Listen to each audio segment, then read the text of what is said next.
પરમ પૂજ્ય દીપકભાઈમાં પ્રગટ થયેલા પૂજ્ય દાદાશ્રી અને શિવંદર સ્વામીને મારા કોટી કોટી વંદન.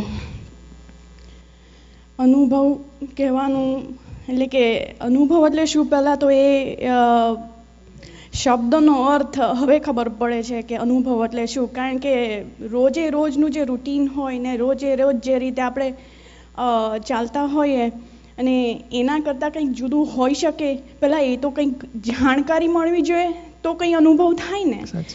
એ રીતનું જ્યારે મને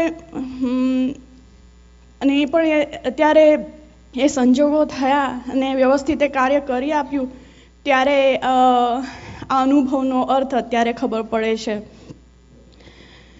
દીપકભાઈ એટલું કહું કે ન્યૂજર્સીના હાઈવે ઉપર ગાડી કઈ રીતે ચલાવવી, કઈ સ્પીડે ચલાવવી, ક્યાંથી કોઈ ડ્રંક ડ્રાઈવર આવે તો આપણી ગાડીને કેમ સેફ રાખવી, એની માટે તો બધા પ્રયત્નો, એની માટેની સમજણ રોજે રોજ મેં કેળવી હતી. પરંતુ આ ભવસાગરની અંદર ડિફેન્સિવ ડ્રાઈવર થઈને કઈ રીતે ચાલવું એની ટ્રેનિંગ ક્યાંથી લેવી? એની ટ્રેનિંગ ક્યાંથી લેવી અને એના રસ્તા કયા વાપરવા? આ તો એવું છે કે ગમે ત્યાં તમે ગાડી ચલાવો પણ એ ગાડી ક્યાંય ખોટવાશે નહીં એની દીપકભાઈએ ગેરંટી અપાવી છે.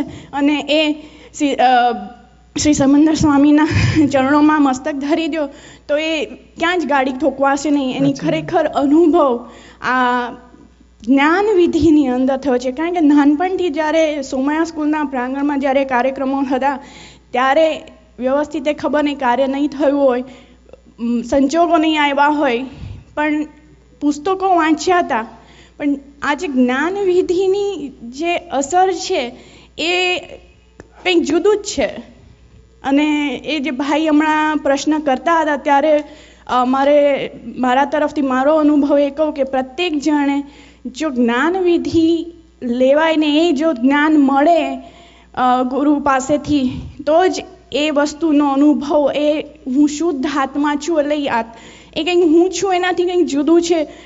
મારો અનુભવ એ થયો કે પૂર્ણ રાત્રિ અને સવારે ચાલતી વખતે મને એમ થયું કે હું અરીસામાં જોઉં છું, લાઈક કંઈક બે વ્યક્તિ અલગ હોય. હું ચાલું છું, અત્યારે બોલું છું અને કંઈક એ રીતનું મને 2-3 વાર એમ થયું કે હું કંઈ અરીસામાં જોઉં છું. શા માટે એવું મને લાગ્યા કરે છે? પૂર્ણ દિવસ કામ ઉપર બેસીને પણ એક જાતનું એવું જ મને અનુભવ થયા કર્યો કે જાણે બે વ્યક્તિ સાથે ખરેખર બે નોખા પડી ગયા અને છે જ નોખા. એટલે આ ડિફેન્સિવ ડ્રાઇવિંગનું જે મેન્યુઅલ મળ્યું છે એ સચવાઈ રહે અને એ પ્રમાણે આત્માનો ઉદ્ધાર થઈ રહે એ તમારા અમને ખૂબ જ આશીર્વાદની જરૂર છે. ક્લાસીસ ભરતા રહેવાનું બસ.